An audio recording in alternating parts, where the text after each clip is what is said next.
성도 여러분, 안녕하세요. 9월 30일 목요일 아침 말씀 시간입니다. 오늘 함께 하실 하나님 말씀은 출애굽기 23장 1절에서 19절까지 말씀입니다. 그 가운데 13절 말씀을 봉독하여 드리겠습니다. 내가 네게 이른 모든 일을 삼가 지키고 다른 신들의 이름은 부르지도 말며 내 입에서 들리게도 하지 말지니라. 아멘. 사람은 누구나 서로 관계를 형성하며 삽니다. 원하든 원치 않든 그 인간관계는 얽히고 설켜 다양한 과정과 결과를 만들어냅니다. 소통이 잘 되어 좋은 결과를 얻기도 하고 소통이 원만하지 못하여 어려운 결과를 보기도 합니다. 그래서 자연스럽게 사람들은 처세술에 관심을 갖습니다. 사전적인 의미로 처세술은 세상을 살아갈 때 상대 관계에서 능동적이고 다양한 활동과 판단 결정을 하게 되는 사고력 그 행위를 말한다 이야기합니다. 쉽게 말해 처세술은 인간 관계에서 원하는 결과를 얻기 위하여 적절한 말과 행동을 할 수 있는 능력을 의미합니다. 이 처세술에 능한 사람은 자신이 처한 사회적, 관계적 위치에서 사람들의 마음을 얻어 성공 가도를 달립니다. 한마디로 출세했네라는 말을 듣게 됩니다. 요즘 처세술은 자기 개발이란 말로 바뀌어 출세와 성공에 목말라 하는 수많은 이들에게 책과 미디어로 다가섭니다. 처세술이 인간관계에 지혜를 주는 것으로 누구에게나 필요하겠지만 그것이 과연 정직한 것일까? 인간관계에서 자신의 유익을 얻기 위한 언행의 기술에 불과하지 않은가 하는 질문들을 하게 됩니다. 만일 그렇다면 처세술보다 더 한층 정직하고 더 한층 정의로운 지혜가 우리 모두에게 필요할 것입니다. 예수를 믿고 따르는 우리들은 그 지혜가 무엇인지 잘 알고 있습니다. 바로 하나님의 말씀입니다. 그 말씀이 처세술을 뛰어넘는 참되고 정의로우며 성결하고 생명을 주는 것으로 우리 성도들은 의심 없이 믿고 따릅니다. 인간관계에서 갈등을 빚는 이들에게 하늘의 지혜를 주고 동시에 인간관계를 넘어 하나님과의 관계에서도 그 관계를 올바르게 유지하는 세상 유일한 지혜, 그것은 바로 하나님의 말씀이기 때문입니다. 하나님께서 모세를 통하여 그 말씀을 이스라엘 백성들에게 주셨습니다. 먼저 인간관계에서 갈등이 생길 때입니다. 갈등이 재판으로 이어질지라도 하나님 백성은 절대 거짓을 피해야만 합니다. 거짓된 풍설이나 위증은 절대 금물입니다.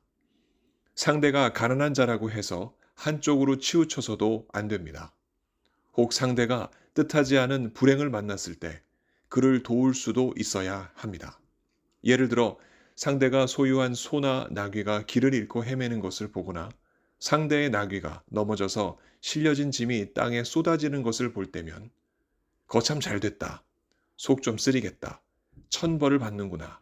이렇게 할 것이 아니라 오히려 상대를 도와주어야 그것이 옳고 참된 것이라 오늘 성경이 말합니다. 또 뇌물로 마음을 사려는 상대가 있다면 그 뇌물을 도구로 봐야 합니다. 그 뇌물은 하나님의 백성의 눈을 어둡게 하고 말을 굽게 만들기 때문입니다. 하나님의 백성에게 힘이 있을 때에는 이방 나그네조차 돌보라 하나님께서 말씀하십니다. 그들이 겪었던 애굽 나그네 생활을 기억하면 그 이방 나그네 입장을 누구보다도 그들이 쉽게 이해하기 때문입니다. 인간관계를 염두하신 하나님의 말씀은 심지어 안식년에도 나타납니다. 6해 동안은 땅과 과수원을 경작하여 소산을 거두나 7째 해에는 땅을 갈지 말고 그대로 두어서 가난한 사람들이 그 식물을 먹을 수 있게 하고 심지어 들짐승들도 먹을 수 있게 해야 한다 말씀하십니다. 이뿐만이 아닙니다. 안식일 준수에도 이 같은 하나님의 뜻이 나타납니다. 하나님의 백성이 6해 동안은 일하고 7째 날에는 쉬어야 합니다. 그래야 그 백성이 고용한 종들도 또 그 자식들도 나그네도 심지어 소와 나귀 같은 가축들도 숨을 돌리고 쉴 수 있기 때문입니다. 강자와 약자들을 모두 배려하고 심지어 싸움의 대상자까지도 품을 수 있는 숭고한 지혜가 아닐 수 없습니다. 이제 하나님은 하나님의 백성과 하나님 사이의 관계를 두고 말씀하셨습니다. 하나님의 백성이 어떻게 하면 하나님과의 관계를 행복하게 유지할 수 있는가 하는 질문에 대한 대답입니다. 오늘 본문 13절의 기록입니다. 내가 네게 이른 모든 일을 삼가 지키고 다른 신들의 이름은 부르지도 말며 내 입에서 들리게도 하지 말지니라. 무엇보다 하나님의 말씀을 경청하고 지키는 것이 가장 핵심입니다. 앞서서 이스라엘 백성들은 하나님의 산 아래에서 분명히 여호와께서 명령하신 대로 우리가 다 행하리이라 라고 서약한 바가 있습니다. 19장 8절의 기록입니다. 이 서약대로 하나님께서 그들에게 내리신 모든 말씀을 경청하고 그대로 이행하는 것이 하나님과의 관계를 행복하게 유지할 수 있는 최선입니다.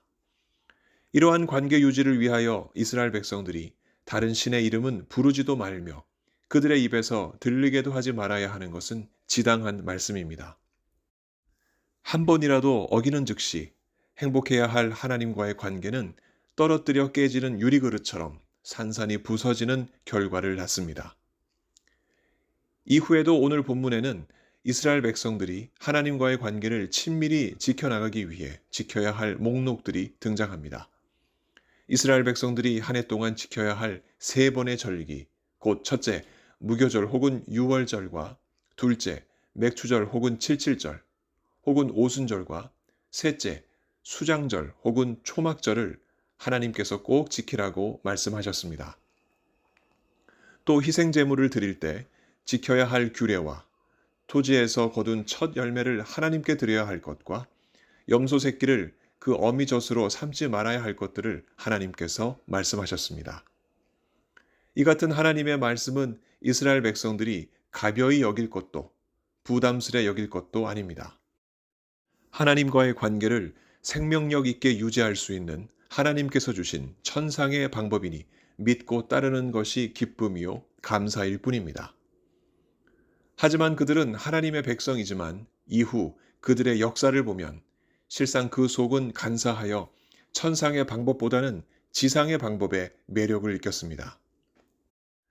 인간 관계에서는 자신의 이익을 위하여 정직은 거칠의 일뿐 속으로는 거짓으로 가득하여 거짓된 풍설과 위증을 일삼았습니다. 곤란한 일을 당한 상대를 돕기는커녕 오히려 음모와 술수로 함정을 파고 그 속에 빠지기만을 기다렸습니다. 정직과 정의는 이리 휘고 저리 휘다 부러지는 엿가락일 뿐이었습니다.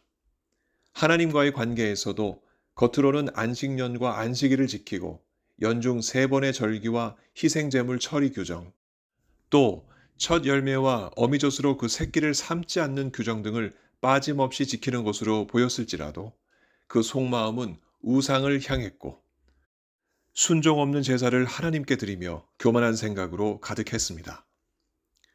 그러한 이스라엘 백성들의 마음을 하나님께서 미리 아셨기에 하나님은 그러한 파렴치한 그들의 속마음까지 씻어주실 계획을 세우셨는데 바로 이 땅에 오신 예수 그리스도이십니다.